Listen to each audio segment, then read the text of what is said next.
Ассаламу алейкум. Витаю вас, друзья. Сегодня 9 Алейкум салам. Валейкум салам. 9 ноября 2024 года, 19 часов 3 минуты по центральноевропейскому времени, 20 часов 3 минуты по городу Джохару. Сегодня у нас 83-й стрим на платформе открытого диалога информационно-аналитического центра Президиума правительства Чеченской Республики Ичкерия. И с нами снова сопредседатель Президиума правительства Чеченской Республики Ичкерия Аят Идигов. Сегодняшний свой стрим я назвали «Чистка Трампа, спецслужбы США под ударом. КГБ приготовится».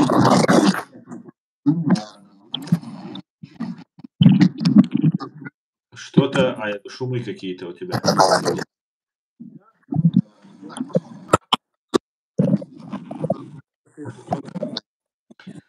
Ой.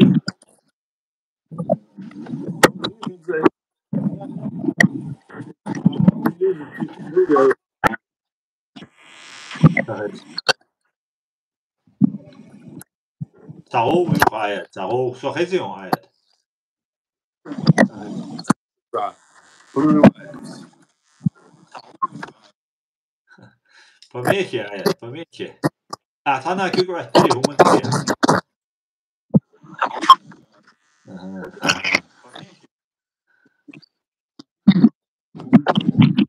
Нету. А может, с другого телефона, который тебе ссылку пришла, с него зайди. РЛ, с кого зайдешь?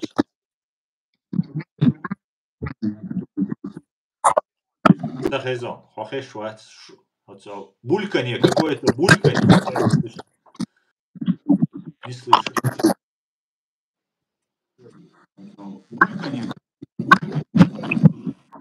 РЛ, если у тебя другой телефон есть, с него зайди. Или с этого же можно зайти попробовать. Так, по-моему, вышел Аят. Как вы видите, постоянно какие-то технические неполадки у нас происходят. Не постоянно, конечно, но часто у нас бывают технические неполадки. Это говорит лишь о том, что нам всячески препятствуют, друзья. Всячески пытаются сорвать стрим, чтобы вы не говорили о проблемах, не говорили правды. Ну, как обычно, вы знаете. Но, с другой стороны, это накладно, это сбивает людей, которые смотрят. То же самое, шумы какие-то. Ну, не знаю, в чем дело. Звук метео, почему? Сейчас как? Вот сейчас.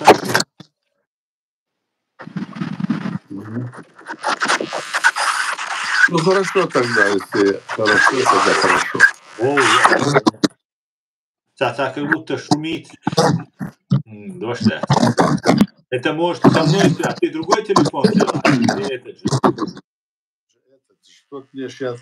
Я могу и тот взять сейчас, подожди. С другого телефона. На WhatsApp там же ссылка есть.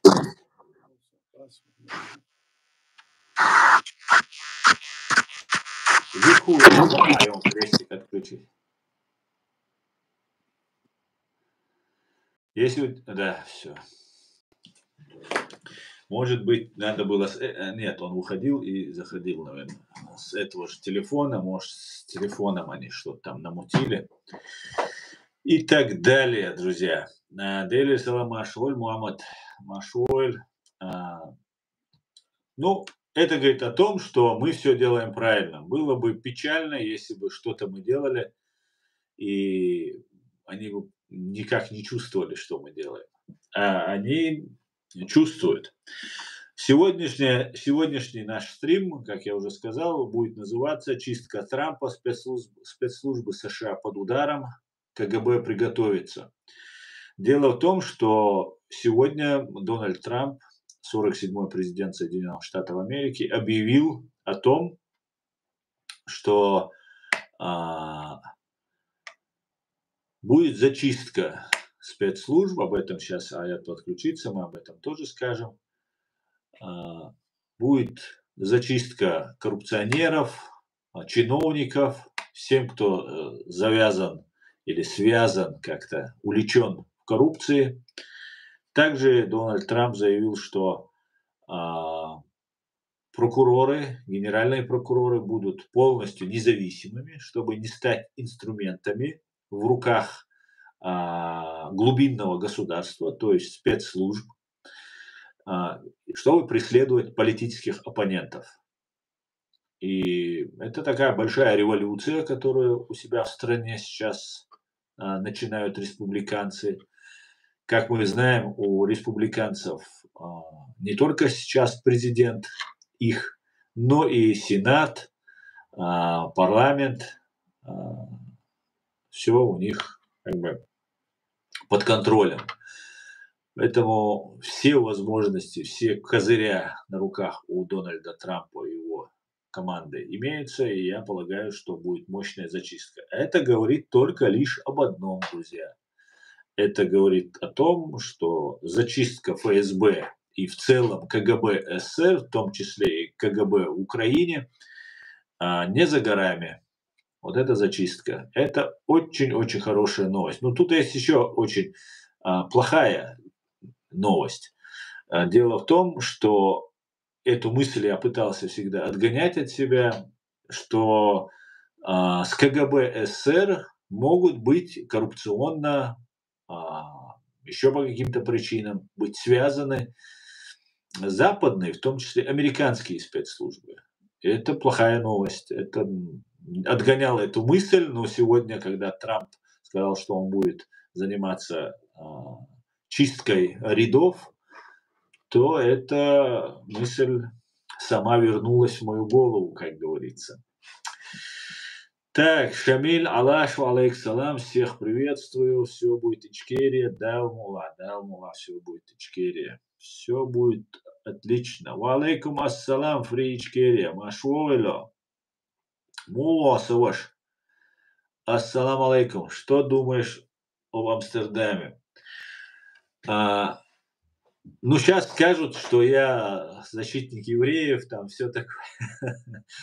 На первый взгляд это кажется то, что произошло. Я завтра постараюсь еще, или в понедельник, может быть, как получится провести стрим, обсудить этот тоже вопрос. Я считаю, что это не просто борьба болельщиков, там, что тоже бывает, что тоже имеет место.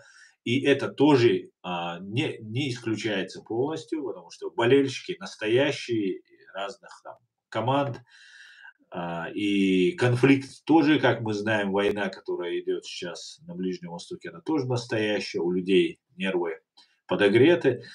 Но есть все основания полагать, что это не просто драка болельщиков, а целенаправленная провокация против еврейских, израильских болельщиков. Вот есть такие косвенные признаки, которые следствие будет устанавливать, будем разбираться. Но даже сами видео, которые там говорят, отдай мне мои деньги, грабят, избивают, грабят, чисто видно, что это не просто какие-то болельщики, которые за свою футбольную команду. Там еще есть куча разных косвенных признаков, что эта операция специально совершена против израильтян. Теперь нужно быть немножко как по-чеченски, как чеченцы говорят, не спать нужно теперь. Нужно не спать. Нужно теперь держать ухо востро, потому что провокации, они, видите, извращенно, изощренно, как могут, пытаются спровоцировать конфликты. И пользуясь сегодняшней этой негативной обстановкой, которая сложилась в мире, как-то так я это вижу, так я считаю. Посмотрим, следствие разберется. А так, знаете, у меня хорошая идея есть. Здесь нету бойцовских клубов, еврейских, чеченских, совместных. Было бы отлично здесь, в Германии, например, Если у меня есть ребята, спортсмены, которые могли бы тренерами работать, если было помещение, собирать всех. Это такой еврейско-чеченский комьюнити, такой спортивный клуб. И я думаю, это, если реализовать бы эту идею, спортсменов у нас, у чеченцев, очень много. Это и там у евреев найдутся спортсмены тоже, я думаю. И можно было бы, ну, особенно в Германии здесь много живет евреев, ну и как бы кто не спортсмен, те бы тоже занимались бы вместе и чувствовали бы себя и в безопасности, хорошо. И это такой клуб открыть в Гамбурге, например, либо в Берлине, мне кажется, это было бы очень хорошо и показало бы всем, а, что есть дружба, что нас просто так нападать, убивать, избивать без последствий не получится. Как-то так. Надо это все думать, нужно собираться, нужно скоординировать наши действия и работать в этом направлении. Я только за. Как раз думал над этим. Почему они себе это позволяют? Elhamdülillah savaş Sodiku Friçkeli, да, Бухастам, Sodiku.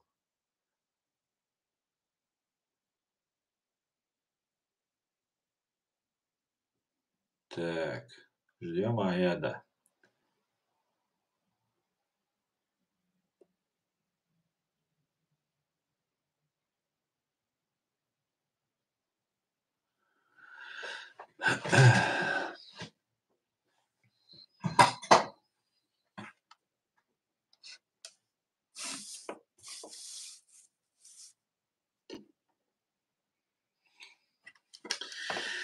Ну, задавайте вопросы, друзья.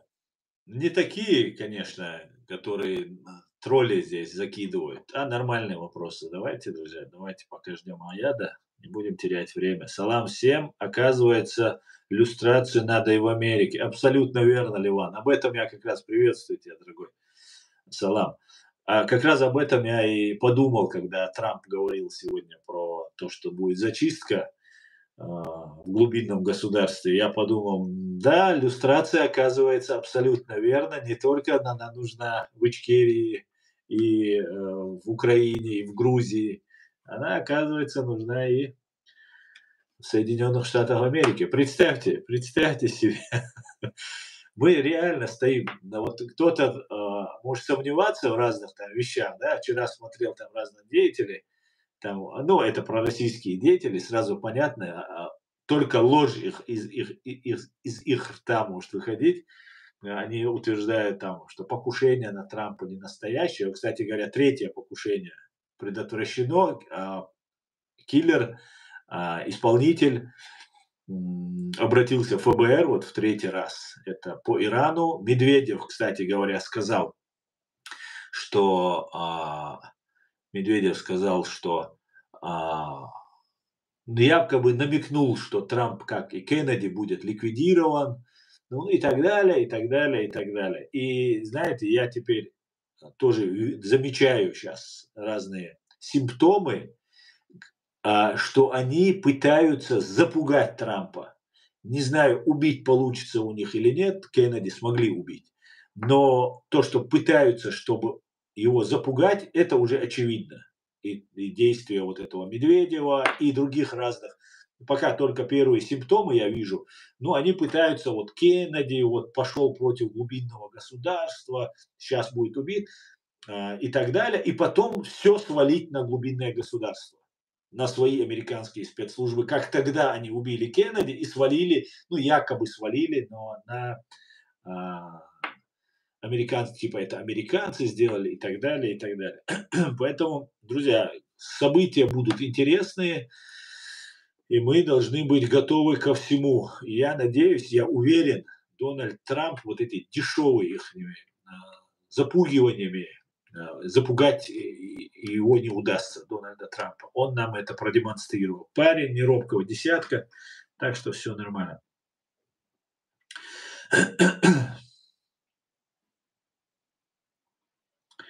Так, Алаш говорит, мои вопросы неудобные. Разве ты задавал вопрос, Алаш? Ты же не задал вопрос. Добрый день. Это правда, что чеченское сообщество поддерживает алиевский режим в агрессии против демократического режима Армении? Или это пропаганда азербайджанцев? Врет, как обычно, говорит Александр Петров. Добрый день, Александр Петров. А, а вам какое дело, Александр Петров? Какие дела между азербайджанцами и армянами? И какое ваше дело до чеченского сообщества? Скажите нам. Азербайджанский народ наш братский народ. Азербайджанский народ, в отличие от армянского народа, искренне и от души принимал, это правда. Я весь армянский народ не обвиняю ни в чем, но это самые близкие друзья России, Путина и так далее. И азербайджанский народ, я не беру Алиева, Алиев это отдельно, и мое отношение известно. Но при всем при этом я хочу сказать, что да, армянский народ сейчас на демократическом пути развития. Пашиняна я лично, например, считаю, поддерживаю, ну, в этом смысле поддерживаю его курс, который он взял на цивилизацию, на демократию. В отличие от того, что в Азербайджане пока не так все безоблачно с демократией, там, со сменяемостью власти. Поэтому, ну, такой вот пока сложный процесс. Посмотрим, что будет. В Азербайджане, может, полностью на демократические рельсы, я надеюсь, когда-нибудь перейдут. Армяне, хотелось бы тоже, но и, в принципе, они союзники получаются демократические. Но все то, что делали армяне на протяжении геноцида, всего этого времени в отношении чеченского народа, помогали России, это тоже предмет для отдельного обсуждения. Аят Машоваль, мы тебя заждались. Да. Вы уже начали, да? Ну, стрим у нас идет, Аят, он не останавливался. Хорошо. Ну вот я переключился. Сейчас Давай отлично. продолжай тогда. А там дальше будем говорить. О чем мы говорили? Давай, продолжай, Аслан, продолжай. Ага.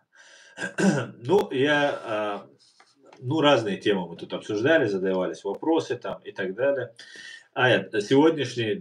Возвращаясь к сегодняшней теме нашего стрима, чистка Трампа, спецслужбы США под ударом, КГБ приготовится. Аят, что вы по этому поводу думаете? Вы это ролик тоже видели о требованиях Трампа, не только закрытие границы, депортация, но и зачистка глубинного, коррупционного и другого там элемента. Пожалуйста, вам слово. Добрый вечер, дорогие друзья. Я думаю, интересное событие сейчас вот разворачивается. Трамп, вот я слушал сегодня, он там где-то 7 или 8 даже вот пунктов озвучил, где он говорил о коррупции, о, значит, действии судебной системы в Америке, о том, что преследуются те, которые должны преследоваться их, они входят в содружество с исполнительными или служебными, секретными даже службами, и потом их потихоньку они продвигают во власть. И все этому нужно положить конец, он говорит. Но меня это, конечно, тоже вот было очень интересно послушать его. Но мы не знаем, какая там у них вообще ситуация, только то, что он говорит. Но на самом деле, похоже, так и есть, потому что такие острые были эти выборы. И так вот он был отстранен вот первый раз, сейчас вторая вот система. Я почему это говорю, я всегда напоминаю, что когда у нас вот 95-е, 7-е там до годы шла война, и на нас напала Россия, тогда вот демократы, они, значит, выступали в пользу Ельцина и говорили, давайте закончить этот вопрос малой кровью, давали им деньги, миллиарды. Поэтому мы надеемся, я, допустим, только надеялся, что сейчас это как-то изменится, что это была ошибка. Может быть, когда бы и тогда это было проросло вот так вот, коррупционная такая составляющая была. И Трамп говорит, что он это все вот этому положит конец, и что они должны быть, если наша страна демократическая, а не такая, как демократы ее делают, обросли всей паутиной этой коррупции, ну, там, я не сказал, он взяточничество, ну, там, дружбы, то, все, и все это, этому надо положить конец, он говорит. Мгм. Я думаю, что это как раз-таки, если это там вот так вот есть на самом деле, и все это обернется, то тогда мы будем наблюдать это в том смысле, что оно как-то разовьется, и это, конечно, коснется и нашей судьбы. Я имею в Мгм. виду в Чеченской Республике, Украине, Грузии, везде вот это как бы говорилось вот так и вот так. Но сама система где-то, она вот где-то дала какую-то трещину, получается, если его спрашивать и верить Трампу. То, что он говорил про то, как, значит, он Украину освободит или остановит войну, эти детали тоже пока еще вот на слуху у всех. Но я не знаю, и вы не знаете, куда же это все пойдет. Вот первое заявление, то заявлением, а что будет дальше, будем смотреть, как он придет. И, наверное, кого он сейчас там собирает свою команду, кто у него будет в окружении, кто там, уже говорят, некоторых людей он назначает, мы их фамилии не знаем пока. Но это дело вот продвигается, и он какие-то революционные преобразования выдвигает, и это, конечно, отразится на том, что вот в отношении вот этой агрессии со стороны России должно это отразиться. Значит, он предложит какой-то новый ход, может быть. Ну, мы говорим, может быть, хочется в это верить, и есть такая надежда, если вот он такие заявления делает, он сам прошел через эти все трудности. Да. Помнится, когда он был в этом, помню, как это называлось, он Твиттер, кажется, да, он был. Ему закрывали даже Твиттер. Вот до того дошло, что президенту блокировали. Вот. Это значит, настолько прогнившая была вот эта система. Она могли даже президента закрыть ему Твиттер, закрыть ему ход туда-сюда, придумать какие-то там действия. Чего они делали там? Как это было? Нам нужно за этим проследить, послушать. Хотя здесь есть разные и другие точки зрения. Говорят, что вот чуть ли не весь свет перевернулся, теперь он сделает то и то и то. А он такие заявления делает. Поэтому я говорю, что здесь надо быть очень осторожным в том смысле, что посмотрим, что он сделает. По крайней мере, мы знаем, что это самостоятельная личность, мы знаем, что он действует не по указке кого-то, да, хотя ему хотят навесить, что он является этим агентом чуть ли не Путина, и все, вот любое его движение было, оказывается, под контролем, оказывается, все дела, спецслужбы, другие следили за каждым движением той или иной там вот, системы власти, и потом от этого что-то плели. Вот такое я понял это. Ну, наверное, вы тоже слышали. Давайте вокруг этого поговорим. А что вы думаете, как с этим быть? Ну, по крайней мере, я так думаю. Сейчас вот на Западе есть разные, мы знаем, что есть деятели. Я в отношении говорю вот Украины, Чеченской Республики, Грузии. Посмотрите, как тяжело вот эти все дела проходят. В Грузии как тяжело прошли выборы.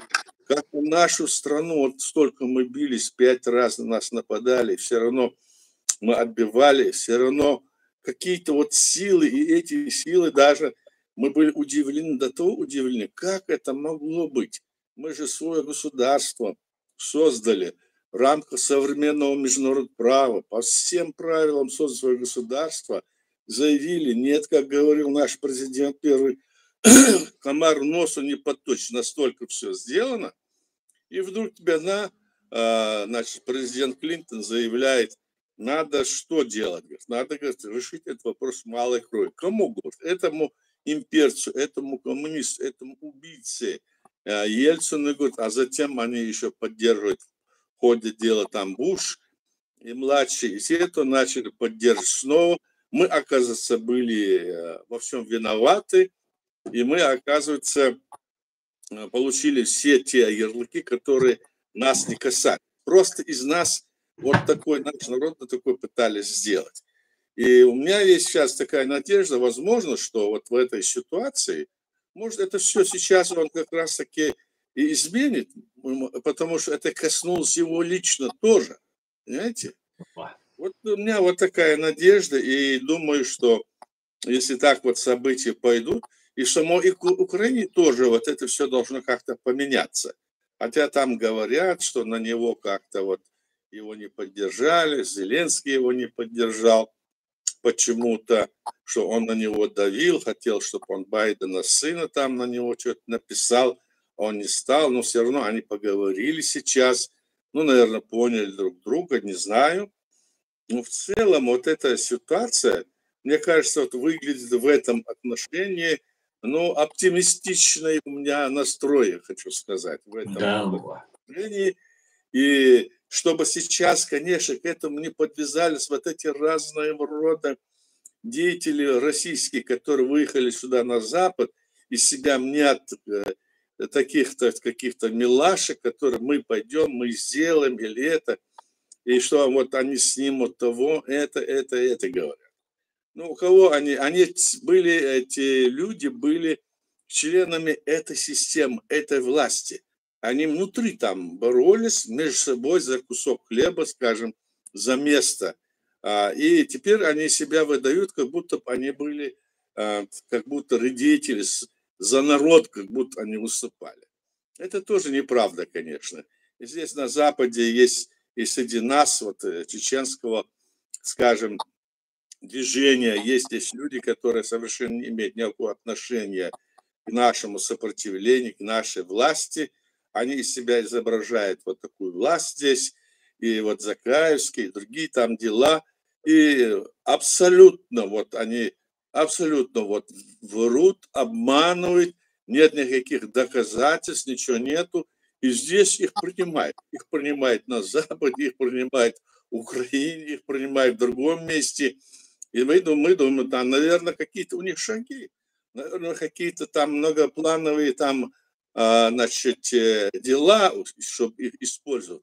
А на самом деле, сейчас послушать Трампа, то, окажется, это не так. Это просто прогнившая такая система, которая начала гнить. Возможно, где-то здесь не без этого, чтобы оно не отражалось, потому что эта страна, мы знаем, одна из ведущих стран мира, и как-то ее действия, как они себя вели, она переносилась и в отношениях с другими странами. Они видели, что там и с ними можно договориться или что-то сделать. То есть вот то, что мы видели когда-то в Советском Союзе и в России. Помните, когда Советский Союз?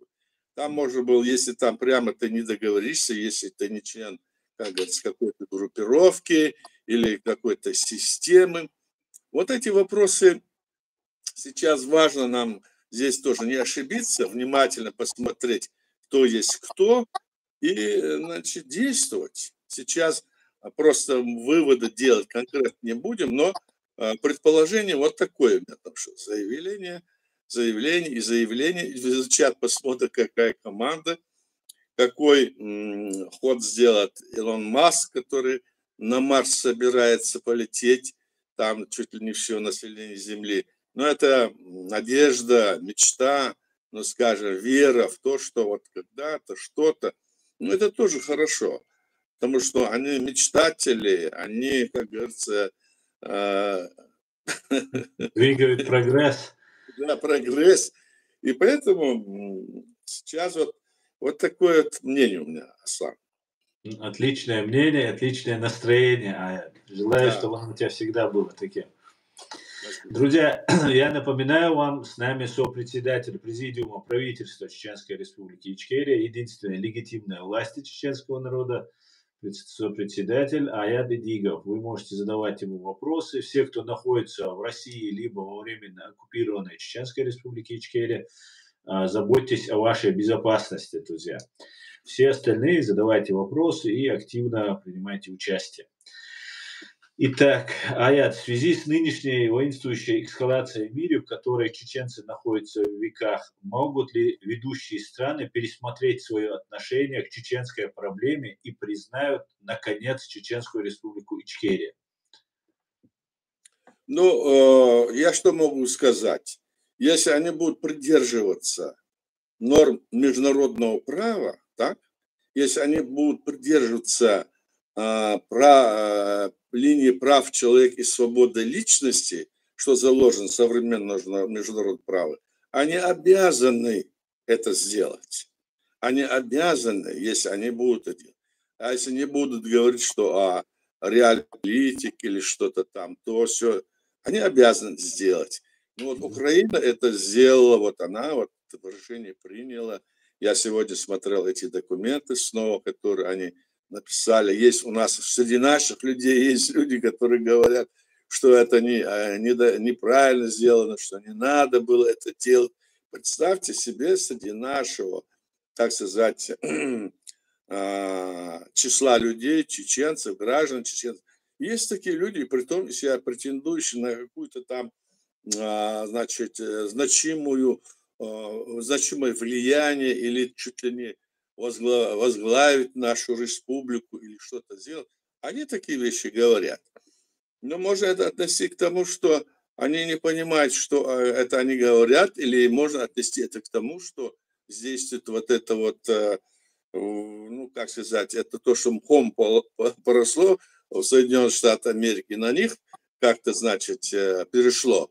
Но надеюсь, что мы написали и обращались к многим странам, что они этот вопрос поднимут, и мы сможем дальше действовать, и сможем, значит, этот вопрос решить с Россией. Сложная сейчас ситуация, очень сложная, потому что Россия будут, если Путин будет во главе, они будут цепляться за то, чтобы, значит, вот мы это пойдем на уступку, а вы на это.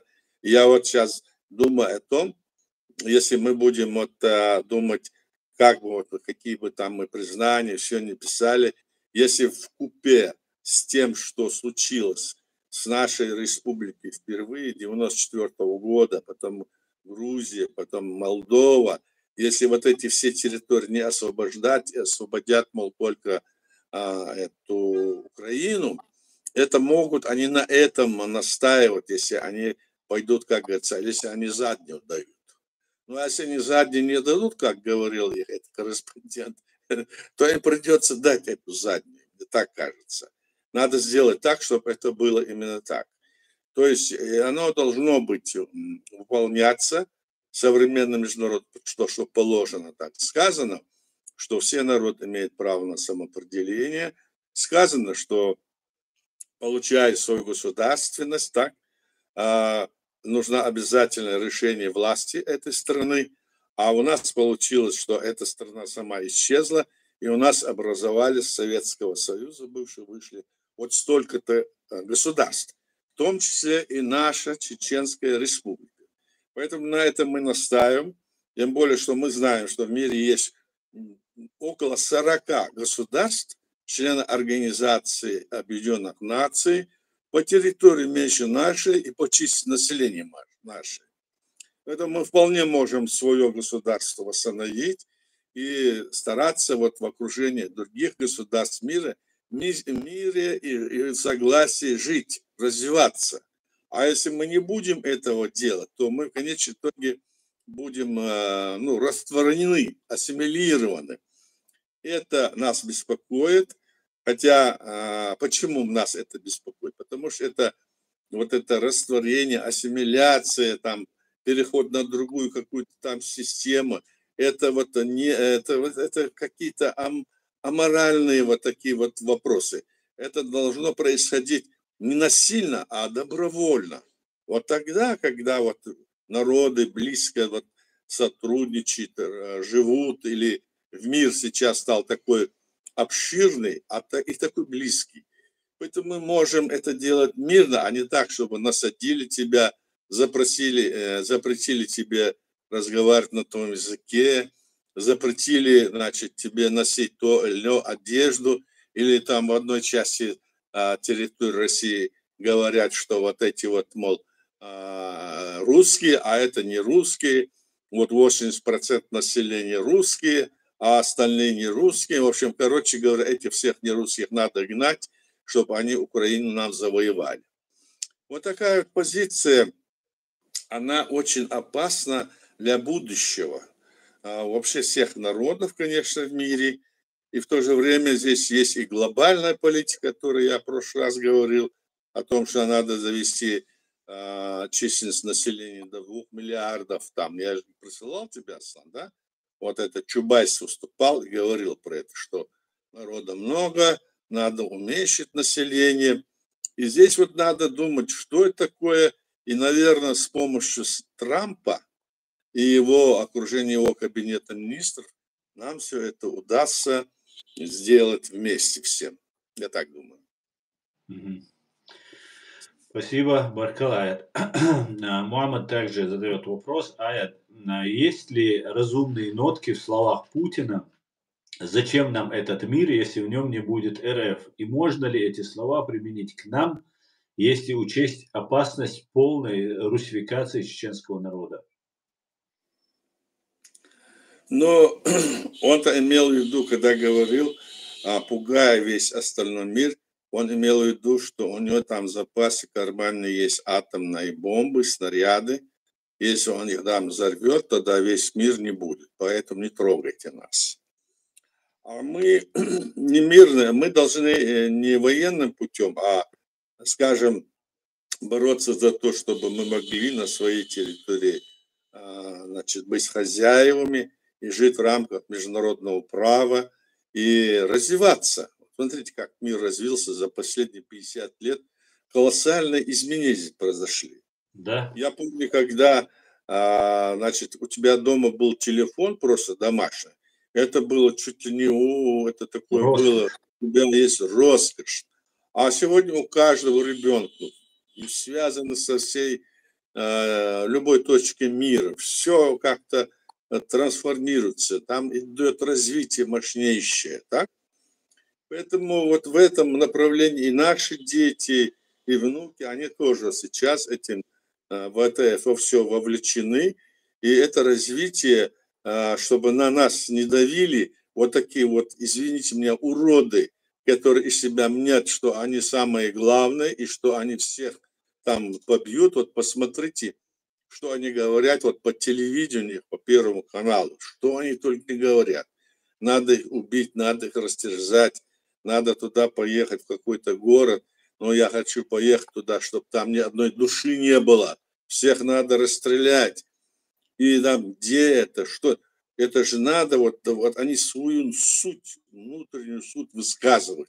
И в то же время во всем обвиняют украинцев, обвиняют, конечно, они и чеченцев, пока молчат, пока кадыровцы на ничего засылать хотят на убой, так? А так, на самом деле, и евреи виноваты, и остальные виноваты. Любой народ, у них будет всегда виноват, но они будут, даже сами находясь в этой дерьме, извините меня, по всей России, выйдет туда, мы хорошо знаем, они и то говорят, вот мы самые великие, мы там это сделаем, мы весь мир завоюем. Я еще в детстве, когда это слышал, думал, зачем им этот весь мир, столько территорий, а у них, оказывается, внутри сидит вот так, знаете, это так вот воспитана эта нация, я даже не знаю, это нация или это какое-то сборище разных людей, которых назвали русскими. Ну, конечно, это не все, я не могу говорить за всех, да, так вот нельзя. Среди них есть, конечно, и хорошие люди, но их единицы только, к сожалению, единицы. Поэтому мы должны вот этот вопрос вот так вот рассматривать и думать, что нам, чеченскому народу, надо все равно действовать в рамках разумного, благородного, значит, направления, решать наши вопросы, восстановления наших государств, освобождения, деоккупации соседними народами. Там. И в той же России, если она в какой-то части сохранится, с ними тоже какую-то экономическую и другую там отношения строить с ними. Ну, естественно, по всему миру. Вот что я думаю и что думает наша власть, и еще начиная с первого дня создания нашего государства, когда президентом был еще Жохар Дудаев, это была основа и перспективы нашей, так сказать, идеи. И тогда это говорилось открыто, потом вот это все нам навязали, и пытаются сейчас по всему миру навязывать нашей молодежи, которая есть в зарубежье, везде. Вот это все нам закручивается. И те, кто пытается это делать, им сегодня активно помогает Москва, она их рассылает по всему миру, они здесь действуют, и против них никто ничего не может сделать. Здесь и на Западе, и даже в других странах, которые воюют, скажем, сегодня с Россией. Поэтому вот эти точки над «и», если были бы поставлены, то тогда бы люди определились бы точно, что делать. И люди бы поняли свою позицию. Вот сколько ни говори, не объясняй, так не объяснишь. А это же они в этом плане разъясняют ситуацию, многим объяснишь, они потом забывают, они не занимаются. Им нужно решение какое-то. А это решение, что было, что надо. Это значит, надо, чтобы какие-то действия были. А какие-то действия мы что можем сейчас, находясь на Западе, делать? Мы, допустим, президиум правительства Чеченской Республики Ичкерия. Но является представитель нашей легитимной власти, представитель от всех ветвей власти. Это тогда мы сделали, когда эти люди, которые были, так сказать, во власти, под которых я называю Закай и команда, незаконно при действующем правительстве президент объявили себя властью, незаконно. То есть они не имели на это права и начали это заявлять. И, скорее всего, я вот предполагаю, думаю, это им подсказал именно, значит, это Кремль. Давайте здесь мы вам будем помогать. И они обширно им помогают информационно, другом, во всех вопросах. Но это не значит, что они правы. У них нет никаких оснований в этом направлении. Мы им говорили, прекращайте это дело, давайте вернемся в единое, значит, наше поле в рамках Конституции действует. Нет, они действуют, принимают документы якобы от нашего государства, и все эти документы они принимают, все они в сторону Кремля, в пользу империи. Вот что интересно. Конечно, я понимаю, что многим не до этого рассматривать наши вопросы, но это так, и у нас есть это все доказательства, и эти доказательства не мы сделали, а они сами. Как они сделали? Они принимали эти документы, они есть, мы можем посмотреть, смотрите, то они принимали, в которых они говорят, что Россия это, то есть Чеченская территория Чеченской Республики есть тоже как бы российская территория, и что мы не должны были оттуда выходить, и что это нафиг нам нужно было, и мы никогда, то и все. Вот эти вещи. Поэтому мы, исходя из этого, говорим, давайте вот действовать прямо и честно, если вот мы говорим, что мы за справедливость, если мы говорим за то, что в мире должна установиться стабильность и безопасность, о чем говорил и сам Трамп, новый президент, старый новый президент, он уже второй раз так, надеюсь, что эти 4 года он использует именно в этом направлении. А нам нужно в этой деятельности, она будет такой, действовать и все это излагать, смотреть, искать пути реализации со своей стороны.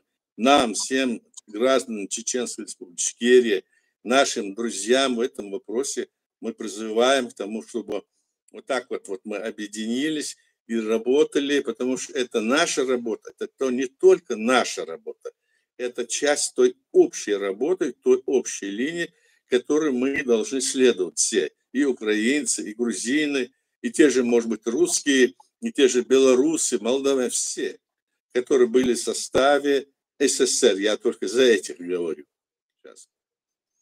Ну вот на этом я и закончу, Аслан. Баркалая, спасибо. Аят, какова будет реакция Путина? Уже она пишут, что он взволнован, испуган, им все это не нравится. Как вы думаете, какова будет их реакция? Реакция России и Путина? Ну, его реакция, я не могу сказать, какая реакция, но, наверное, у него что-то чешется там. Он понимает, что надо искать, они, наверное, там будут сейчас машинально думать о том, что же нам делать, как найти какой-то выход, на какие услуги пойти. Вот я слушал, он говорит, мы готовы любой день сесть за стол переговоров, говорят. Да. Ну, а там хвалятся, но надо вот освободить все эти территории, там Донецкая, Луганская и так все, а это тогда мы готовы сесть. То есть вообще хамство с их стороны. Захватили чужие территории, эти вещи говорят. И когда они говорят об этом, мы начинаем думать, смотрите, что они говорят, что он говорит.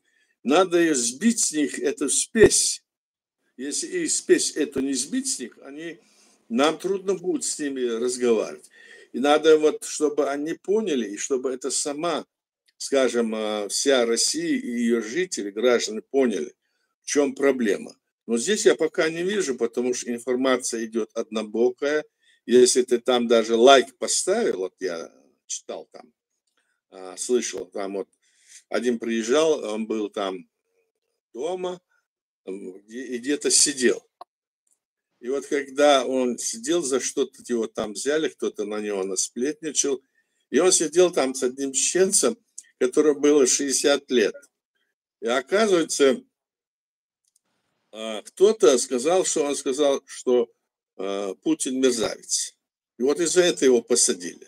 Другой молодой человек сидел, что он поставил лайк кому-то. И ему угрожало там 7-5 лет, и вот они сидели. Представляете, какая там, вот эта вот цензура, вот эта жестокость. Представляете, что это такое? И в этой ситуации там развернуться, чтобы там люди могли выйти и действовать, очень тяжело. Вот мы видим, что нужно какое-то внешнее воздействие. И это, если внешнее воздействие будет, мы думаем, что это должно быть со стороны именно, власти, которая сегодня пришла во главу Соединенных Штатов Америки. Ну и, конечно, и все западные государства, как к этому, как говорится, присоединятся. Я так думаю. Где-то сильно сейчас, вот у Путина, вот вопрос я уже сказал, где-то он беспокоится, хочу сказать, и думает, что делать. И там уже не знаю, может быть, он задумает бежать, может уйти задумает, и кого-нибудь там посадит, как я говорил, может, он туда посадит Кадырова вместо себя, уйдет, чтобы потом сказать, что все эти дела делали чечены, потом на это перекинут. Могут и так.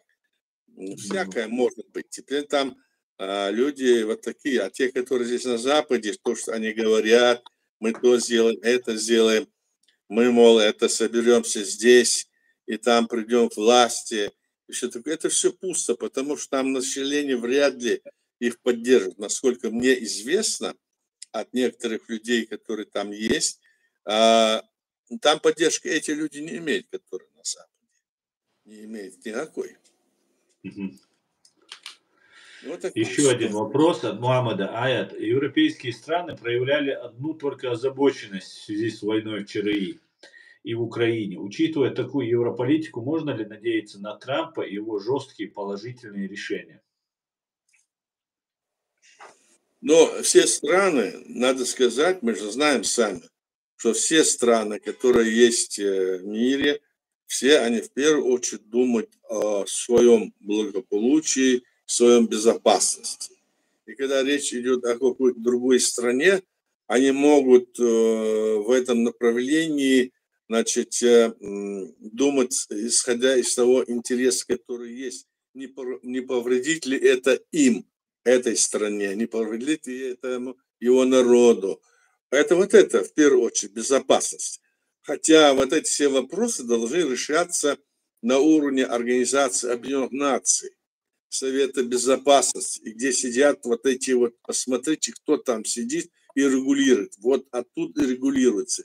Видимо, придется, если решать эти вопросы, видимо, вот там придется вот это все переформатировать тоже, чтобы любой вопрос рассматривался честно, и это было бы полезно для всех людей и для всех стран. Я так думаю. Больше я другого хода не вижу даже. Как это случится, я не знаю. Будет ли это сделано, нет, но посмотрим. Спасибо, Баркал. Иду их вопрос. Саня, есть вопросы, друзья? Сейчас я в ТикТок посмотрю. Аслам в Беларуси такая же ситуация, говорит Ян Маназон, Ян Шалом. Да, методы одни и те же. Методика обучения у нашего противника одно и то же. Поэтому вне зависимости от религии, от количества проживающих людей, национальности, методы у них одни и те же. Да. Такие вот дела. Вот смотрите, если сейчас Трамп жесткую линию уже начал, он ее изначально заявлял, и поэтому его и побаивались. И если сейчас будут происходить события, вот он говорит, что за 24 часа он не заедет в Белый дом, он уже закончит войну в Украине и так далее. Сейчас уже все ему это 24 часа истекло, как известно. И как вы думаете, он может закончить войну? Возможно это? Или это всего лишь предвыборные обещания? Хотя он выполнял. Это, конечно, его, предвыборное, но понимаешь, что это нужно. За 24 часа он просто поставил людей под такое сомнение. Но самое главное там не это, что там он там войну остановит, или это. Он там обещал, я вот смотрел, он обещал, что он налоги снизит, что он там экономическое процветание вот сделает, что он там всех, кто туда приехал, является, не беженцами, просто такими людей, которые приехали и сидят там, он там их всех это или выселить, или решить с ними эти проблемы. Он вот это вот говорил, и это было главное, потому что американцы, они же хотят жить хорошо, еще лучше, чем есть. И притом не все там так хорошо живут. Конечно. Там есть даже целые резервации, вот индейцев, резервации есть там тоже. Там свои проблемы есть. И поэтому он, видимо, вот делал упор на эту экономическую сторону, а мы, как правило, вот эти передачи, все там, которые он там вел эту, скажем, свою агитацию, там мы видели только вот вначале не задумались над этим. Теперь я, когда прочитал, слушал, оказывается, основной, он делал упор на то, что должна быть вот эта страна, она должна, во-первых, у себя внутри экономически еще богаче, еще мощнее стать. А это даст им возможность, конечно, влиять в остальном мире. Вот помните, он сказал, что у нас нефти больше, чем и в Саудовской Аравии, что мы можем снизить цены, мы можем сделать то, а это даст, значит, бензин будет дешевле стоить, это значит, дешевле продукты будут, это значит, будет какая-то вот вздохнуть люди, даже самые бедные. Вот о чем шла, и, видимо, он кто-то, он или сам это, или его окружение, ему это подсказывало, вместе они вот такую делали ходы. Помните, это Венс, его вице-президент, выступал и говорил, мне не нужна ни Украина, ни что, мы должны там решить вопросы.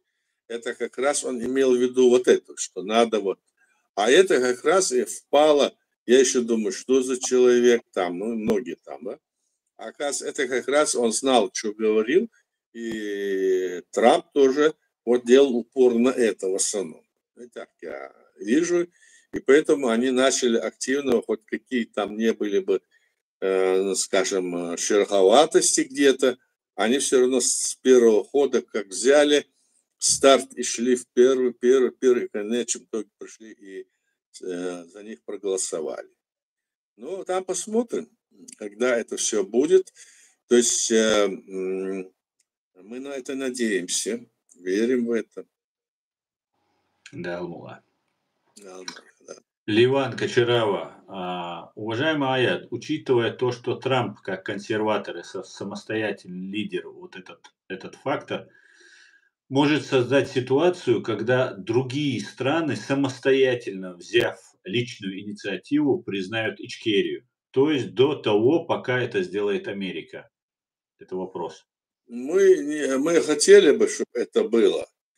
Хотели бы, чтобы эти страны, допустим, этот шаг предприняли, так? И это было бы тогда хороший удар по этой империи. Знаете, они захватили нашу территорию, оболгали наш народ, оболгали все, что у нас было, и нигде это не выставляется, ничего.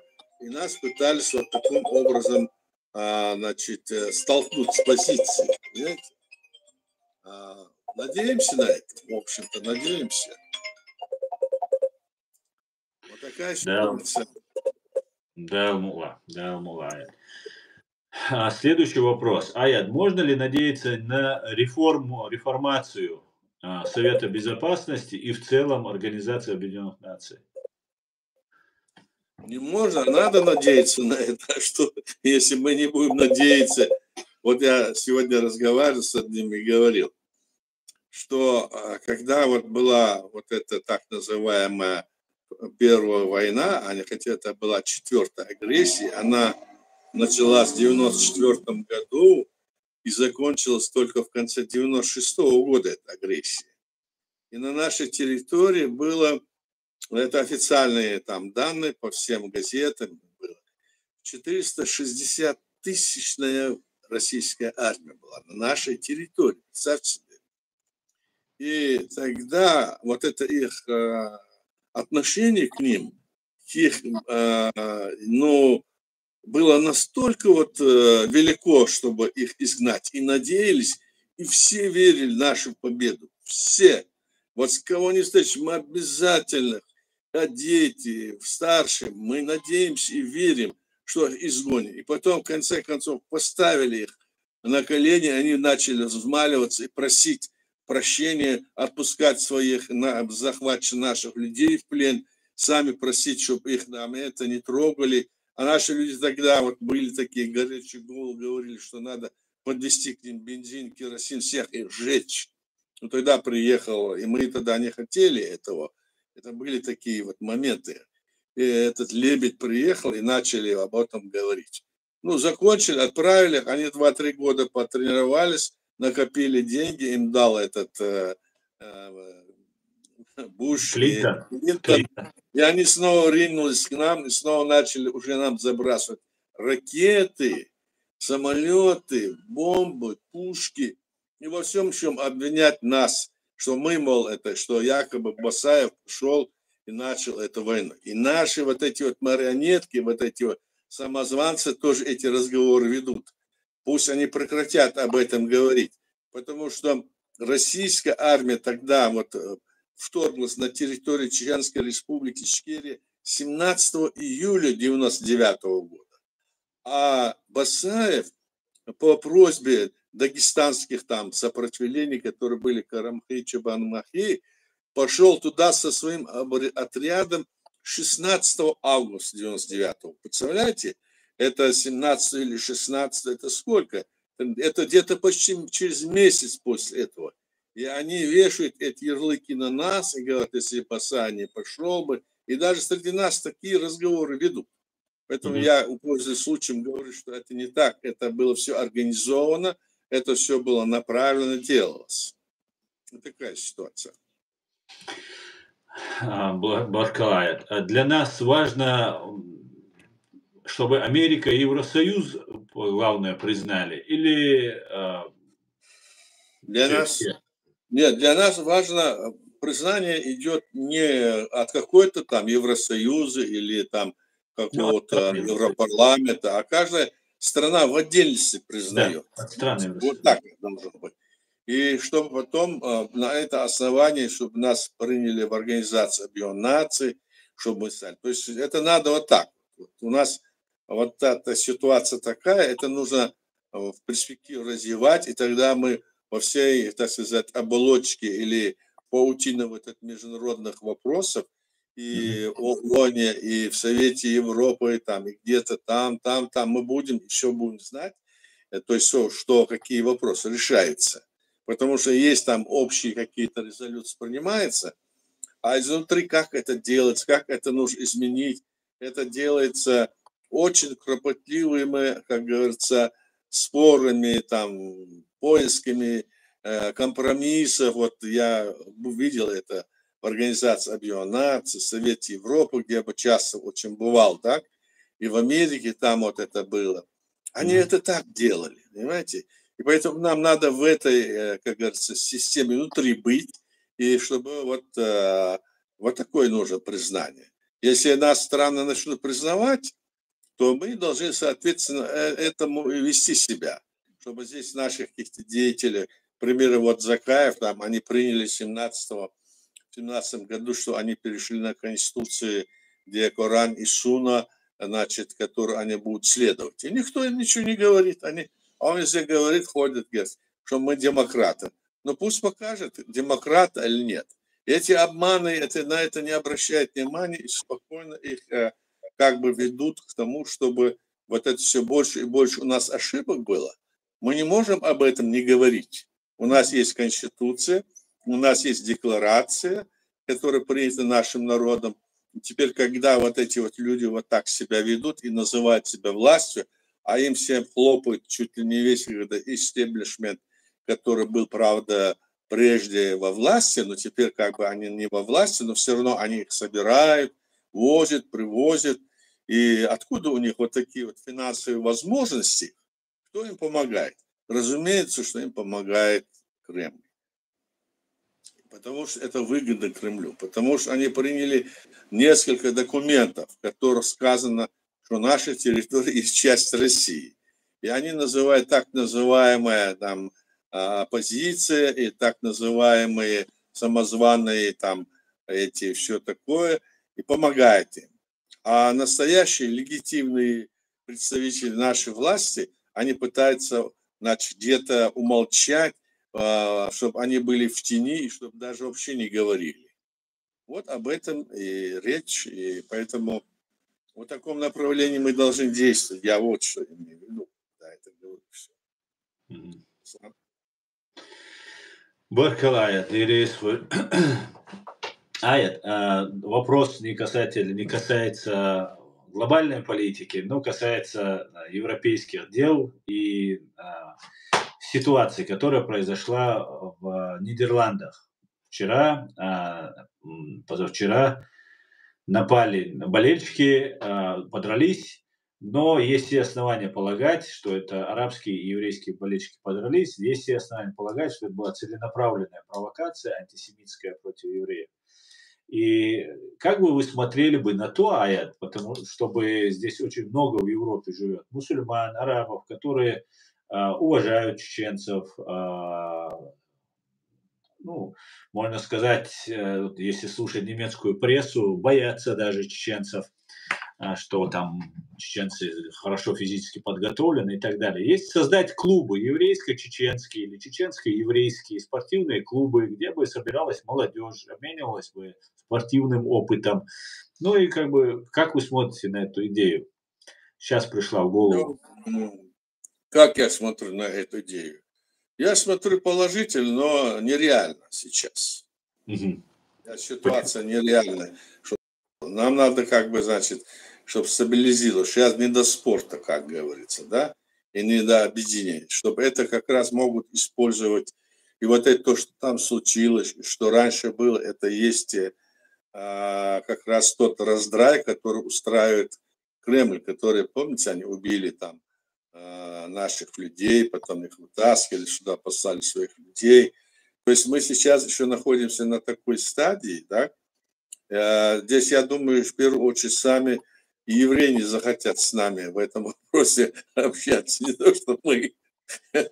Потому что нам такие ярлыки они понавесили и говорят, что мы являемся чуть ли не бандит-террористами. Потом еще это вместе нас с евреями объединят и скажут, они вместе, и весь этот вот это. А то, что там вот случилось, это да. Я не совсем в курсе дела, но читал, слышал это. Я думаю, что это провокация, или это, может Похоже. быть, какие-то, ну, может быть, действительно какие-то были. Очень похоже на провокацию. Да. Все возможно. Но похоже, всегда, когда вот такой ситуации происходит, когда такой ситуации, когда это играет на руку кому-то, то это значит провокация или глупость со стороны тех, кто это исполняет. Итак. Ясно. Ну, если что, все равно, у кого есть свободное помещение в Гамбурге, обращайтесь, сделаем совместный чеченско-еврейский спортивный клуб, чтобы наша молодежь собиралась. Так, далее. Какие, друзья, еще вопросы имеются? Сейчас я в ТикТок гляну.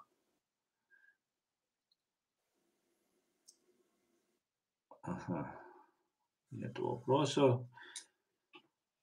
Нет вопросов. Нет вопросов. Пока нету. Ага. Экономическая ситуация, Аят, как будет развиваться в Европе, в частности, и в США, и в России? Вот если Трамп начнет американскую нефть продавать, ну вот если он все свои планы, цели реализует, к чему это может привести? Смотрите, вот это вот нефть или какие-то природные ископаемые, лес, там, золото и все такое, да, вот страны, которые это имеют, да, они в основном, вот, как вы видите, ну, смотрите, Россия, да, столько богатства, а народ ниществовал, так? Значит, посмотрите, Япония, или Корея Южная, или там Тайвань. Они как становятся такими передовыми? Значит, нужно развитие в научно-техническом прогрессе, в науке, технике. Вот это надо развивать. Надо, чтобы люди как вовлекались в эту ситуацию. И как раз это то, что говорилось, когда создавали современное международное право, там, о том, чтобы свобода личности, что было. И они тогда уже начали как делать. Они выходят на другие регионы мира, страны, и начинают там тоже свои вопросы экономически решать. Ну вот надо всегда вот думать об этом. Ну, есть страны, в которых есть нефть, это и как бы им в подмогу, но обычно эти страны, как правило, я как вот наблюдал так, да, они менее развиты в экономическом, научно-техническом направлении, они менее развиты, по-моему, потому что думают об этой нефти, обо всем остальном, и туда не уделяют особого внимания. Конечно, если бы были разумные руководители, они бы это использовали, как есть в некоторых странах, да есть, конечно, используют в пользу, как говорят, своего населения. А население, они в диктаторских режимах, они как? Им не нужно, чтобы население было свободно. Им не нужно, чтобы человек мог прийти и действительно, значит, говорил свою позицию и выступал там в политике. И им нужно, чтобы он его мог посадить. А в международном праве сказано, что личность должна свободна от политического преследования. Посмотри, во всех этих диктаторских режимах, начиная от Китая, другой, везде там политическое преследование людей. Так? То есть свободы от политического преследования нет никакой. Поэтому развитие в этом отношении было бы хорошо в Европе, но в эти все страны европейские, у них вот практически нет ничего такого, чтобы они могли, вот, Франция, Германия. Ну, они раньше добывали уголь, там, еще что-то другое, да, но это как будто все исчерпалось, да, но они же развитые страны. Почему? Потому что они здесь на науке, на технике, на развитии разного другого отрасли. И за счет этой нефти те все покупают у этих стран, да, а сами делать не могут ничего. Все вот эти рычаги управления все равно находятся у этих стран. Значит, надо развиваться, научно-технический прогресс должен быть в первую очередь поставлен. У нас во главу угла должен стоять вопрос ученцев сегодня. Это деоккупация, восстановление.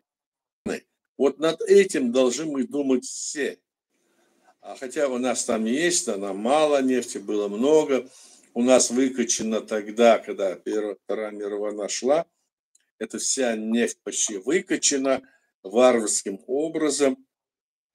И думаю, что Европа будет развиваться все так же, хотя на все продукты, товары, цены сейчас подскочили. Но в связи с вот этими событиями они не могут, когда цены подскакивают, это значит, они свои товары, за счет этих товаров тоже хотят что-то взять. Или я помню, когда у нас в 91-92 годах, так, у нас было так, еще у нас там не было совсем, было так, каждому человеку давалось там на месяц вот столько-то талонов на бензин, так?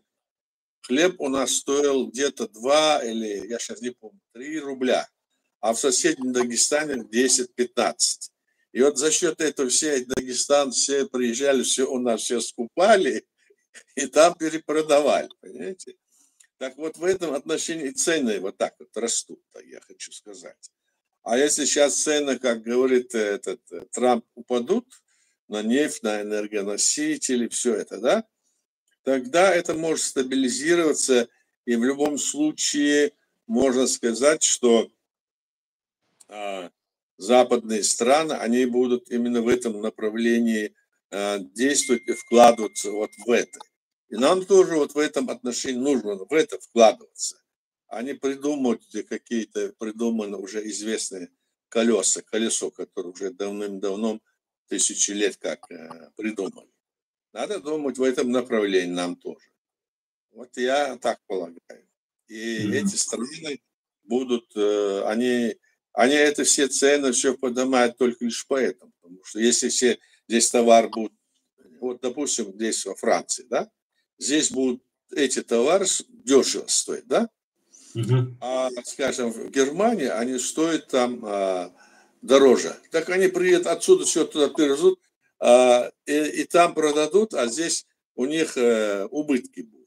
То есть эта цена как-то регулируется вот, экономически. Вот этот процесс, но в любом случае, вот видите, все научно-технический прогресс, автомобили, машины, самолеты, поезда, все это делается на Западе. А в этих остальных странах пока что этого уровня не достигли. Хотя когда-то было, может, не так, но вот они не достигли. Я думаю, что это есть только вот это нивелирование цен, так? Хотя это больно бьет по людям, очень больно бьет по людям, которые видят, когда поднимают цены на продукт, товары, а зарплата, корзина, она как бы не увеличивается. Так думаю я. Так, мы не зависли? Не зависли. Так, Аят, Путин как-то в интервью высказывал, что Российская Федерация что РФ предотвратила распад России из-за Чечни. Вопрос, как может... Давайте скажем, как это было, потому что повторяться здесь нужно. Когда в Советском Союзе все начали стоять, обладая такими количествами природных и всяких запасов в земле и на земле, так, лес, нефть, газ, все, да, И они вот в 85-87 годах до того довели состояние людей, что хлеб начали по талонам стоять. С Да. 500-100 метров походил, я лично был еще такой мальчик, бегал там, значит, стоял это за хлеб. В чем дело? Не то, в магазинах были только эти синие утки или курицы, и людям приходилось. Это как в такой огромной стране, которая победила, скажем, весь этот...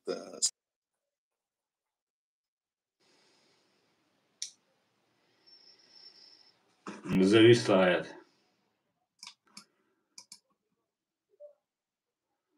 Зависла. Ясненько. Все вроде бы, нет? Нет, Аят. У тебя зависла, Аят. Хохеш шварцо. Риш Аядик. Сохеш сагвала.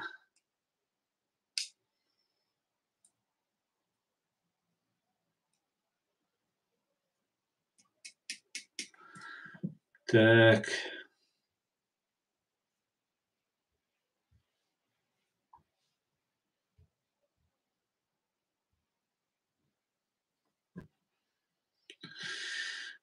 Я думаю, сейчас Аят войдет заново. Какие-то сбои происходят. Так, вопрос уважаемому Аяду. Во время путча в Грузии предатели агентура с помощью Российской империи вынесли, убрали в Смоленск архив и картотеку сотрудников КГБ. Это затруднило процесс люстрации. Ливан, кстати говоря, сейчас Аят хороший, отличный вопрос. Вопрос, насколько это важно в наша страна. Ну, в принципе, понятно было, что о чем вопрос. То же самое произошло в Украине. Понимаете? В Украине они все вывезли в Россию. Самое интересное, то же самое, вот эти процессы, они пытались сделать и с нами. Когда заканчивалась эпоха Советского Союза и к власти в Ичкерии пришли свободные демократические силы, и было захвачено здание КГБ СССР, там, как говорят, архивы главных своих агентов они вывезли, а вот Шушеру, которую нужно было пустить в расход для того, чтобы народ набросился на них, да, чтобы гражданские вот эти противостояния, процессы прошли внутри, они оставили архивы. Понимаете? Забрали, кто им нужен, чтобы их потом вернуть на свои места поставить. А вот этих, которых не жалко, их пустить в расход. Поэтому я не знаю, как бороться с этим. Сейчас будем смотреть, как это будет делать Америка и как это будет делать Украина. Трамп, слава богу, начал. А я это очень правильно заметил, когда сказал, что он сам подвергся вот этим давлениям, репрессиям со стороны своего политического оппонента, своих политических оппонентов. И он мотивирован сейчас, чтобы зачистить всю эту ГБшную или там коррупционную или там какую-нибудь другую заразу, которая мешает развиваться Соединенным Штатам Америки. И будем наблюдать, что будет делать Украина. Потому что в Украине не только не зачистили, такое впечатление, что все просто повылазили. Просто все гибня просто повылазили. Ну, я смотрю только русскоязычные вот эти. Иногда смотрю украиноязычные, в основном русскоязычные. Поэтому я только за них говорю. Я за украиноязычные вообще не знаю. Там, я полагаю, такая же картина. Потому что разницы нет, на каком языке они там говорят. И так далее. Уже открыто, прямо, просто невероятно. Все КГБшники со всего Советского Союза собраны в Украине, на украинском телевидении. И это большая беда, большая проблема. Большая проблема в первую очередь для Украины. В первую.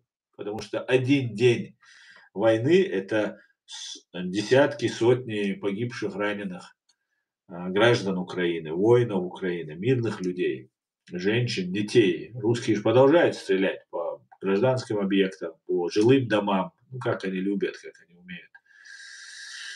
Как-то так, друзья. Аяд, мы тебя ждем. Если у тебя села батарея, аккумулятор или еще, ну, мы в любом случае тебя ждем. А сам в Израиле этой скрытой гибни хватает. Я абсолютно не сомневаюсь в том, что вы говорите.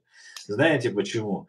Потому что под видом ичкерийцев, ладно, ичкерийцы, да, демократические товарищи приезжают, там их еще можно принимать, под видом религиозных исламистов, да, здесь в Европе всех принимают, кому тяжело и так далее. Сюда заезжали провокаторы от российских спецслужб. Представьте себе, чеченцы пережили только что геноцид, и чеченец или чеченоговорящий, может, ну, чеченцем он быть не может по определению, потому что ему свой народ не жалко. А если ему свой народ не жалко, он не из этого народа. И вот эти люди под видом чечен, там, хотя и чеченцы есть, это я так на всякий случай добавляю. Есть чеченцы, которые я знаю, что они чеченцы. Вот я знаю их всю историю, всю их род, племя и так далее. И до первобытных общинное время знать эти чеченцы. Но они работают на русню. Причем они работают на русню, которая совершила геноцид, страшный геноцид против их народа. Убивала их самих опускала, унижала, всех, чурки, черные, и сажала, трясла, избивала, кого-то из членов семьи убивали даже. Вот эта война, там, может быть, не целенаправленно, даже целенаправленно убивали. И они продолжают служить. И вот под видом чеченцев сюда, в Европу, приезжали разные люди. Разные. Наши соседи кавказцы, армяне, чеченцы сюда приезжают. Поэтому я абсолютно убежден, что Израиль приезжали вот такие вот деятели под видом евреев. Может быть, на самом деле они по крови евреи, да, иудеи по религии, но они в душе за русский мир и так далее. Поэтому, да, это большая проблема. И если Израиль эту проблему сейчас уже, раньше можно было там заигрывать, можно было пытаться задабривать, скажем так, людоеда, чтобы он своих вот этих псов, Хамасы, Хизбаллахи, там разные исламские джихады, да, у них разные вот эти террористические банды, которые создали Иран и Россия под очень таким громким и таким мусульманским именем, названием, ну, чтобы заманивать туда простачков, там, дурачков там, и просто зазомбированных людей. Сейчас, после 7 октября, я думаю, любой еврей, любой израильтянин, даже если не израильтянин, любой еврей, он обязан просто сейчас занять одну позицию. Либо он такой же кадыровец.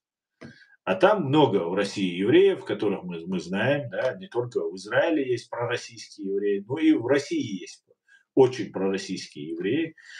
А сейчас нужно определиться, всем нужно определиться, и надо закончить эту точку, поставить в этой эпопее, и нам нужно в конце концов победить зло, и чтобы мир, добро восторжествовало на этом мире. А это только если вопрос будет демократизации решен с Россией и Ираном. Ну, в первую очередь, конечно, это Россия.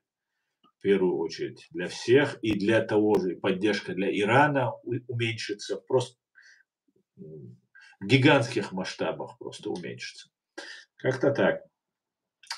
Ассаламу алейкум. Аслан, слава Украине, свобода Ичкерии. Героям слава, Маведин. Витаю тебя, дорогой. Слава Азербайджану, Маведин.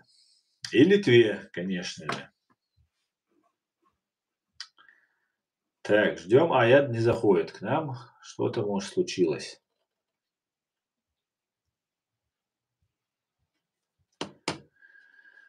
Так, подождем еще немножко. Им надо, кто-то, если может связаться с Аядом, свяжитесь, спросите, в чем проблема. То мне сейчас оба телефона заняты.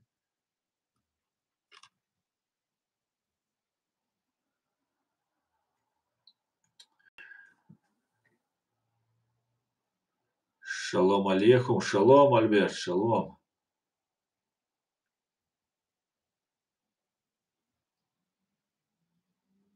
Так, мира вам, с огромным уважением, почтением из Израиля.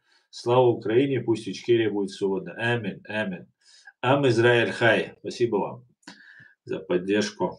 В Германию выехал один такой, это господин Юлоев. Да, кто такой господин? Я не знаю такого, я его назвал. Кто такой господин Юлоев? Я такого не знаю. Так, мы поставим точку, когда всех палестинских террористов уничтожим, говорит Александр Базылев. Дело в том, что, Александр, дело в том, что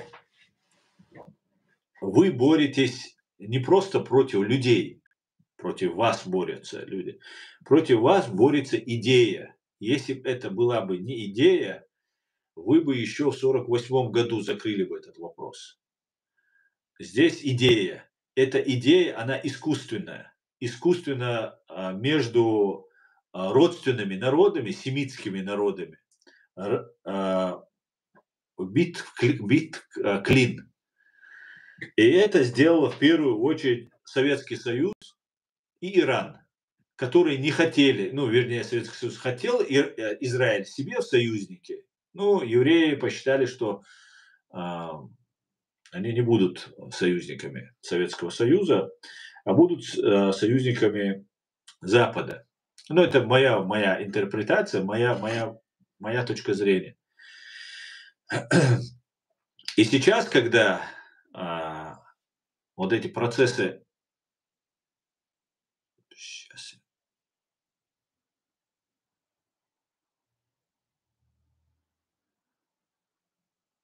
Так. И сейчас, когда... Сейчас, подождите. Сейчас я вернусь, Ян, к твоему вопросу. И сейчас, когда выросло, вы же видите, вы же не хотите, вот я обращаюсь к израильтянам, к евреям, да, ну, риторический вопрос, но все же, вы же не хотите, чтобы сегодняшние, ведь воюют не 50-60-летние мужчины, евреи, правильно? Воюют 20-25-летние, 30-летние. Война – дело молодых, как пел Цой, и вы же не хотите, чтобы они гибли, вы же не хотите, чтобы на вас падали ракеты, не хотите. И эту ситуацию можно решить только лишь победив идею, которая против вас стоит. Вы убьете всех террористов, как ты пишешь, Александр Базылев. Убьете там, кого посадите, кого убьете и так далее. Но вырастут новые люди, и это будет эскалация, это будет заново возникать эта ситуация. Евреев не 400 миллионов, как арабов, а ровно наоборот ситуация. Евреев там 6-10 миллионов. И арабов больше. И если эту идею сегодня не победить в умах, то через 20-30 лет, когда мы с вами умрем, Александр Базылев, и нас не будет через 50 лет на этой земле, ваши и мои дети будут опять, внуки, правнуки, будут опять вовлечены в эти процессы. Вот о чем говорю я, вот о чем мы говорим. Я понимаю, что когда вас убивают, хочется мстить, там, сражаться и так далее. Но нужно к этому вопросу подходить более рационально, по-еврейски подходить нужно к этому вопросу. Аят, у тебя, наверное, села батарея, да? Не то, что не батарея не села, а что-то меня выкинуло, что не знаю. Не ты завис, и я отключил тебя. Просто я думал, чтобы ты заново вошел. Долгое время была тишина. Так. Вы продолжайте, о чем мы говорили. Ну, мы разные обсуждали. По поводу вот того, что они говорят, что из-за Чеченской Республики они сохранили Россию, он обманут, я сказал, да? Угу. В чем эта причина?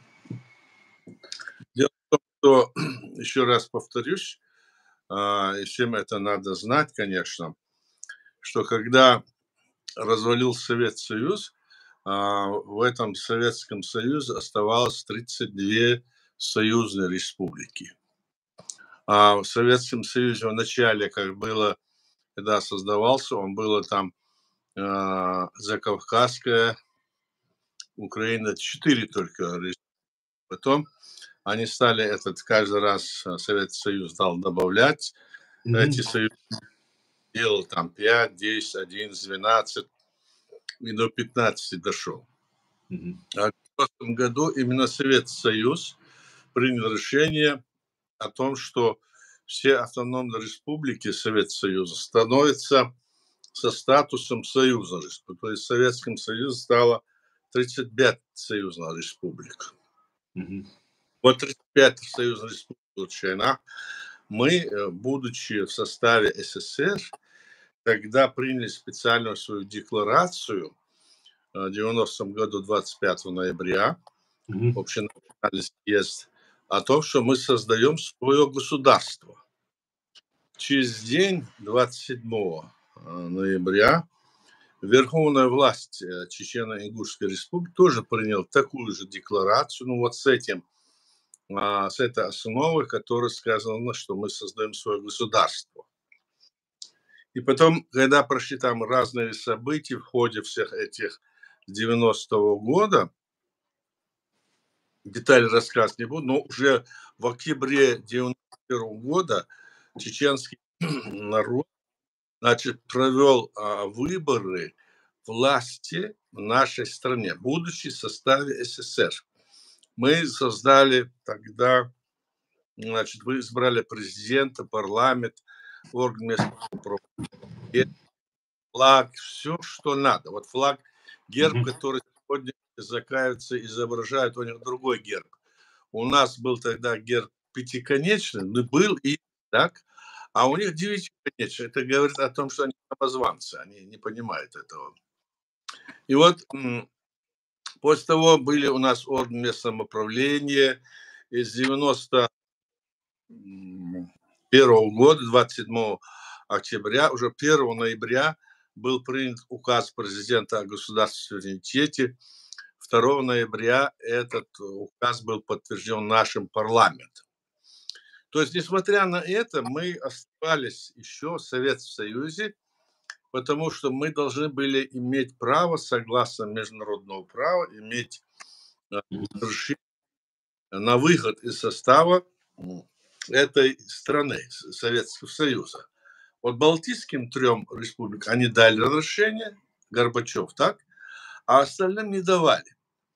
И вот осталось в Советском Союзе 32 союзные республики, и в декабре 91 года сам Советский исчез. Так как он исчез, то тот, кто должен был дать это разрешение, сам исчез, власть исчезла. С этого момента все те документы, которые принимали в Советском Союзе, они все обнулились, их больше нет. Все, их нету. И мы находимся в международном правовом поле. Эти 32 республики уже были как государства, которые должны были наполнять свой статус, скажем, атрибутикой всей. Вот Чеченская республика, будучи даже в составе СССР, это сделала, и когда СССР исчез, мы 12 марта 92 года, в 91 году исчез, мы, значит, приняли Конституцию суверенного и независимого демократического правового государства, Конституцию, а 13 марта нас признала еще и Грузия, член Организации Объединенных Наций. Так вот, в это время еще нынешняя Российская Федерация России не было и в помине. Они начали только 31 марта подписывать федеративный договор о создании этой Российской Федерации России. И есть даже вот протокол, есть этот документ, где все это записано. И тогда на каком основании Путин говорит, что из-за Чеченской республики он сохранил единство России, свою позицию. Он говорит, а как можно, мы не были, с чего бы это? А может из-за того, что Украина стала, из-за Украины они стали, или из-за Казахстана, или из-за Узбекистана. Это такой вот ход такой дешевый, это нельзя так говорить, это неправильно. Ну вот вы сами подумайте, вот документы есть, все есть. С какой, кстати, это можно так говорить, а? Нет. Почему здесь? Причем тут Чеченская республика, которая тогда была, когда мы и не входили туда? Это просто оправдательно для тех, кто не знает об этом. Вот это я хотел сказать вам. И все детали, которые там были, все было, все сделано как надо. И он вообще никакой не имеет отношения говорить о Чеченской республике. Чеченская республика должна быть освобождена, как и все оккупированные территории, которые сегодняшний Кремль оккупировал. Вот в чем вопрос. Вот это я хотел сказать, поэтому пытался вас снова найти. Думал уже все. Такая ситуация. Ясно, спасибо, Аят, отлично. Здесь Ян спрашивает, ну, констатирует, странная ситуация, они вас не любят, но отпустить боятся. Вот такие вот. Отпустить, потому что они тогда войну-то начали. Войну начали, так? Вот так обвинять нас в том, что мы виноваты, что мы там это. А мы никакой не имели. Внутренним делам РСФСР, которое стало, они даже потом, и эти вот эти республики, которые они втянули, я об этом часто говорю, это надо знать вот тех, кто занимается сегодня попытками создать свое государство, которое в составе РСФСР, Россия с Россией. Так эти были страны, но они им не дали. Ельцин и вся эта команда не дали возможность этим республикам, которые сегодня есть в составе Российской Федерации России, принять свою конституцию, принять свою атрибутику, провести выборы, не дали. А как они не дали? Они вообще ничего не позволили им, а взяли и подписали этот федеративный договор с теми прошлыми, которые уже...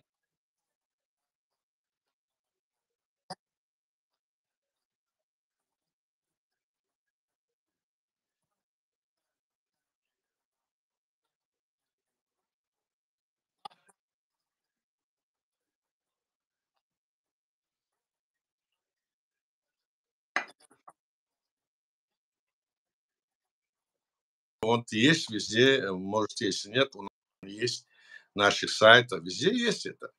Так что вот такая ситуация. Понимаете? Да. Так. По поводу вот ситуации, Аят, возвращаясь к израильской ситуации, мы, когда вас не было, немножко обсудили этот вопрос.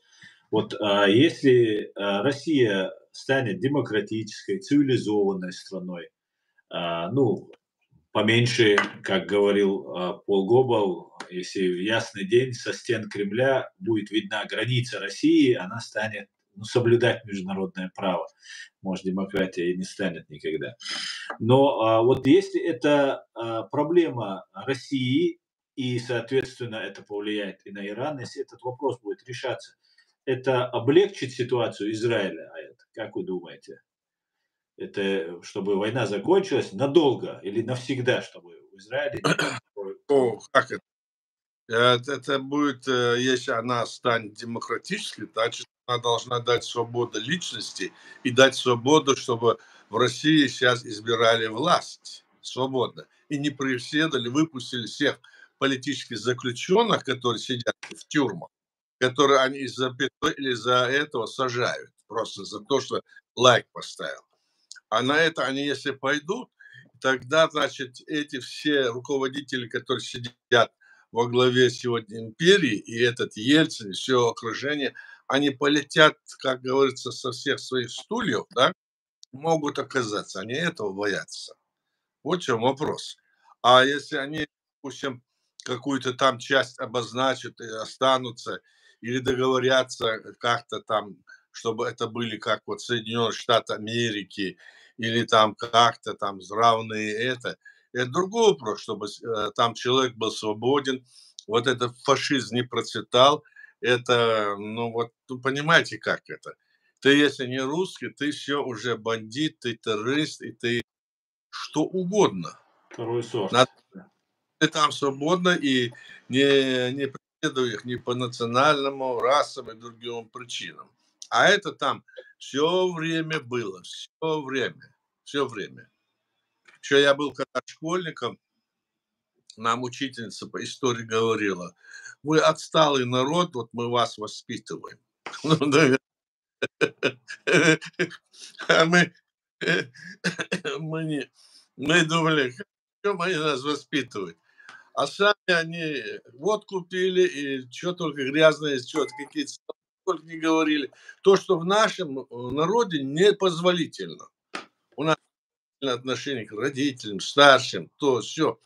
А вот эти это, как они могут нас воспитывать? Вот они там Толстого, там Чехова, там еще кого-то, рисунки какие-то, картины, все это вот преподносили так. Ну, это же вообще...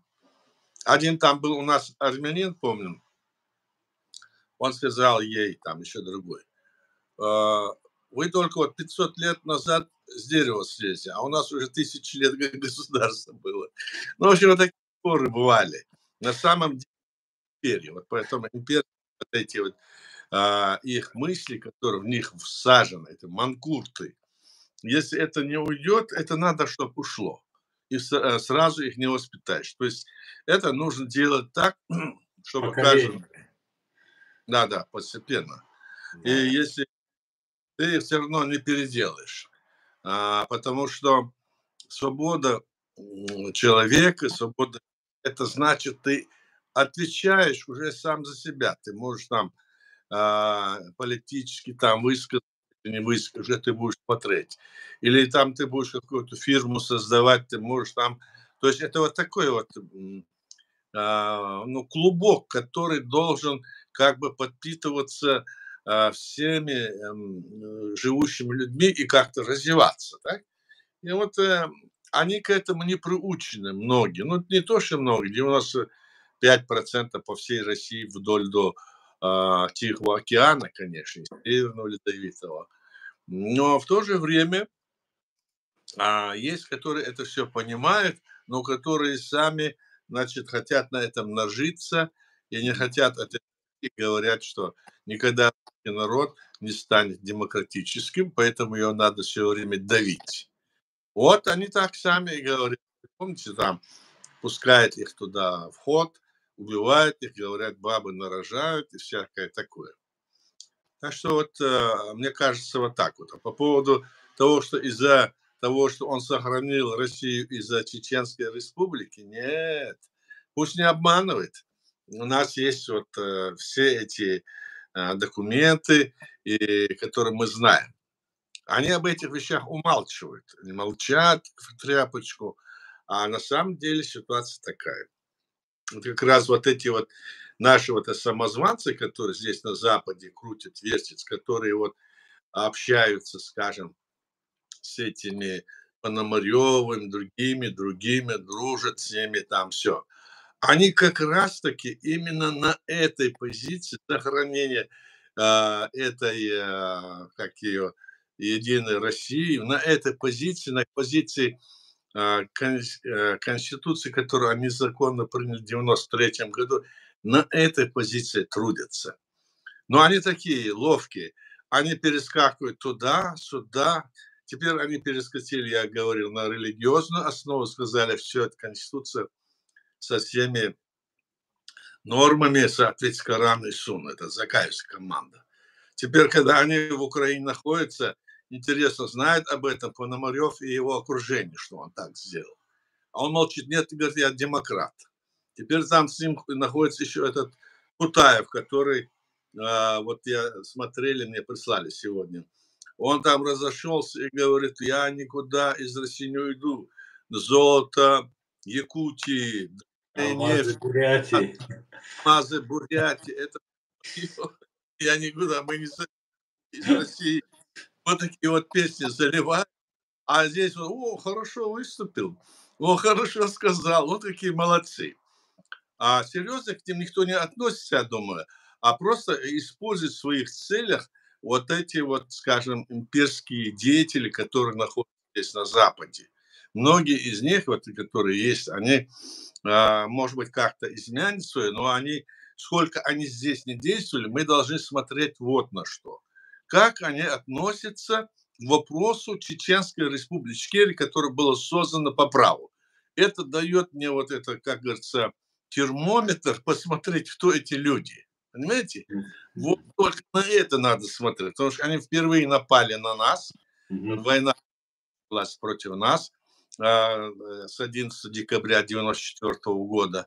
Так, это была экспансия, развернутое начало. То есть они тогда планируют себя разойдемся, сойтись.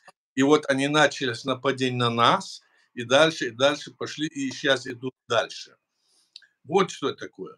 Если кто-то там ставит под сомнение вопрос о том, что вот мы создали там свое государство, вот оно не нужно, или там относится к нему пренебрежительно, то знайте, что это имперцы, даже сознательно или несознательно, или обоснованно, или они ничего не понимают и просто так вот теребят эти слова.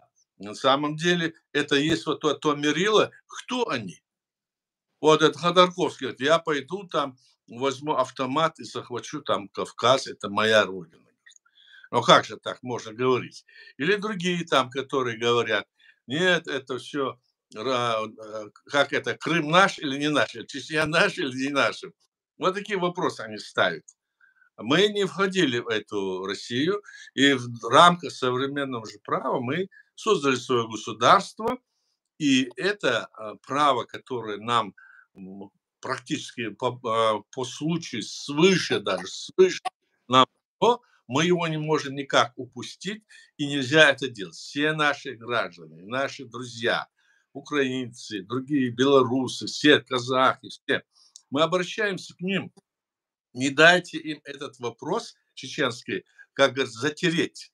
В этом вопросе ваша помощь нам очень нужна, потому что, затерев этот вопрос тогда, сегодня они развились до того, что пошли в Грузию, Украину, Молдову, и сегодня вот что они творят. Хорошо наш президент сказал, если вы считаете, вот тогда был Бутерс Гали, который генеральный секретарь ООН, он говорил, что Чечня – это часть России. Тогда Захар там выступил, президент Дудаев сказал, если вы считаете, что Чечня – это часть России, то скоро настанет время, когда вы будете думать о том, что Россия будет говорить, что Запад часть России. Вот до этого дойдете. Вот он был прав. И сегодня это вот так и стоит. Да, Поэтому это вещи. да, абсолютно вы правы, совершенно верно. Все вернулось, все обернулось, как говорил Джахар. И казалось, Дудаев и вы, вы его ближайший соратник, и другие ваши соратники, что вы там ради спасения себя, своей жизни, ну, как бы со стороны это казалось. Теперь вот все оказалось так, как вы и говорили. Эд Мамедов, салам Эд, Muhammad Карпенко, Канвить, там вообще скуза уйцервайцервайс. Салам всем свободным людям, салам Аят, салам Астан. Я думаю, нам придется работать намного больше. Мошенники все делают, чтобы отнять флаг Ичкерии, говорит. И в связи с этим, Аят, я бы хотел тоже маленькую ремарку сделать. Вот вы сейчас сейчас говорили про этого Кутаева, российского оппозиционера, который заявляет, что он там соратник Дудаева, там его представитель, ложно, обманно, абсолютно. Нет, Да. никаким соратником Дудаева. Наоборот, он выступал против. Он там в офицерском доме собрал вот этих людей, против выступал, критиковал, там убегал, уезжал в Москве. В основном был в Москве, потом, значит, то есть он никогда не был нашим сторонником. Сейчас он вдруг нашим сторонникам, не признавая свои ошибки. Тот, кто хочет стать нашим сторонником, должен признать свои ошибки, сказать, что я был официально как-то, да, и сказать, да, мы вот так вот. И эти нашим людям, тоже говорим, которые здесь на Западе, вы не прячьтесь, как говорится, за какими-нибудь там лозунгами или еще что-нибудь. Надо признавать свои ошибки, которые есть. И после этого уже действовать вместе в одном направлении. Иначе какая вера вам? Вот и все. Да, и вот последний смотрел его общение там с одним таким же. И он там заявляет, кстати, они заявляют, что Невзлины или Ходорковский избили отца Пономарева, он там заявляет. Самое интересное, Аят, что он там говорит, на что стоило бы, если бы в Украине были бы объективные журналисты, которые его приглашают, там какая-то Даша счастливая или несчастная, которая его приглашает, и другие товарищи. И вот там он заявляет, он обращается к Ходорковским, там, Невзлиным и говорит, ну, типа, вы побили папу Пономарева, там, все такое. И говорит, если вы рассчитываете взять власть в России, говорит, этот человек, который борется, это последователь, как он говорит, представитель Джохара Дудаева, борется за свободу Ичкерии и все такое, он в прямом эфире под запись сидит и поэтому Невзлину и Ходорковскому обращается, говорит, мы сейчас должны здесь поделить Россию, властные вот эти полномочия, потому что у нас есть сила, мы придем к власти, ну, обычные понты, конечно, которые, за которым ничего не стоит. Но сам факт, человек, борющийся за Ичкерию, близкий друг Ахмеда Закаева, там, якобы президента Ичкерии, какого-то фантазийной Ичкерии в его голове, и они заявляют о том, что они с Россией будут делить. И Да, Алмазы Кутаеву, и Россию с Ходорковским он делит, и Ичкерию да. возглавляет. И украинцы этого не видят. Вот что странно. И, ну Нет, ладно. Даша счастливая, она как бы счастливая, она не понимает, с кем она там общается, видимо, откуда она знает этих людей. Она же с нами не общается, нас не спрашивают они. Там мы запрещены, чтобы мы там выступали несколько раз. Они нам говорили, не говорите про них, оставьте этих Закаевых. А если бы мы говорим, как это, не говорите, что? Ну, мы думали, какие-то есть у них ходы, что ли, а выяснилось, вот взрастили. Теперь еще второй появился. То есть Да. они делят, вот они показали, кто они такие именно этим заявлением тоже.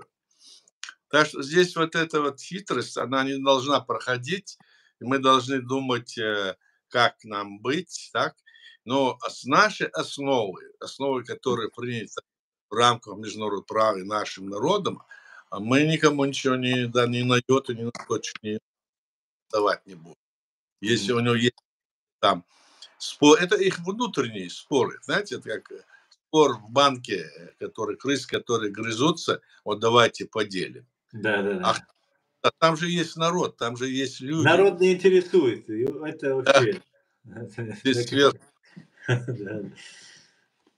Ну, чисто хотят сменить Путина. Прийти, поменять Путина, оставить учреждения, систему и наслаждаться миллиардами.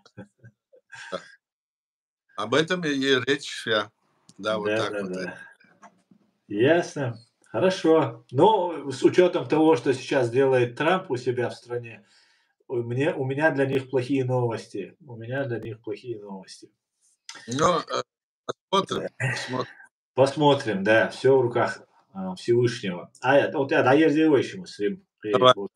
вопросец. Граждане Ичкерия, алейкум ашвойло. Друзья, на Давай. этом наш сегодняшний стрим мы заканчиваем. Спасибо, кто принимал участие, кто смотрел, поддерживал и кто посмотрит еще. Отдельно огромное вам спасибо. Для нас это огромный кладезь информации и полезной, верной информации. Все, что вы делаете, это очень важно для нас, для всех. Спасибо большое. Спасибо. Спасибо всем. До Всего, свидания.